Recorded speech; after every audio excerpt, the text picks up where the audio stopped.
Grammatisk ubehag. Ha, et småt, et lille, der stikker, og stikker det lige i rød, som er flere, og røde døgn uden.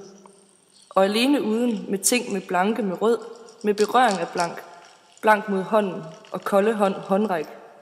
Håndræk, og ikke alene uden i uden, og tyveriet i berøringen. Og småt, blankt stikke i røde døgn, røde, og er tyveriet i hånden, og brystets skræmmelse, når brystet indtræffer, bliver bryst under hånden. Alene og uden røddøgnet, unøgen, utøj, mig. Uvidende står jeg unøgen, frem for med eller uden tilføjelser. Bevidstheden siver ud af sidste barndom, sekret, skyldsbevidst, en form for dæmrende pubertetsovertro og ritualers forsikrende poesi og fængsel. Rødrensning i konstant gentagelse, tilføjelse på tilføjelse gennem gentagelsen. Røddøgnet vokser, men nu hele tiden det samme, og nu hele tiden det samme, og nu tilføjelse på tilføjelse under hånden. Besjælede røddøgns grin. Berøringen bliver tilføjelse og berøvelse.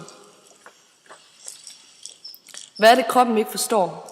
Hvad er det hånden? Hvad er det røddøgnet ikke forstår? Hvad er det ikke? Hvad er det andet område?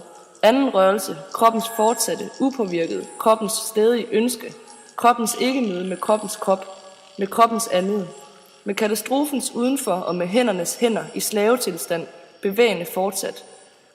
Kroppen bliver krop under udenfor, hånden bliver hånd under sig selv. Pigebetragtning og en lille søvn kan være lille helt utrolig. Blodet aldrig under huden, men tilfældigvis i gnidning mod den slags overflade.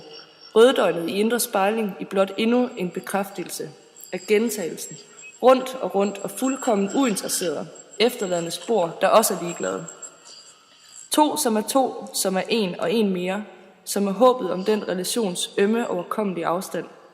Den relations befriede kropsrum. Her er kroppen fjende og redskab. Her er kroppen rasende, indstillet. Her drypper kroppen udflod og affald, udpegende processens ligeglade fortsæt.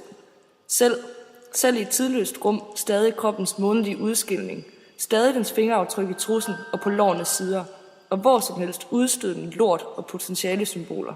Symbolindifferent, muldsavnende.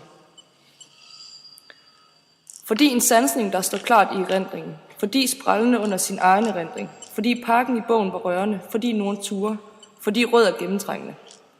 Fordi jeg ser ned på mine hænder, fordi forskellige områder ordnes som dualiteter, fordi der er lysgirlander i hængepilen i Tivoli, fordi man kan se den lyse op bag hegnet om natten, fordi den hængepil er pæn, fordi du siger, hvordan du har det, og det er i orden.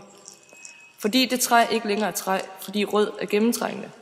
Fordi teksten ikke er en afsluttet orden, fordi en velopdragen logiks sære lov, fordi kvinden ikke er en sø, fordi kvinden ikke er kvinden eller ikke kvinden, og fordi manden ikke er. Fordi overskridelsen af kønnet i teksten ikke er nok, fordi at tilbagevinde kroppen i teksten ikke er nok, fordi kroppen findes.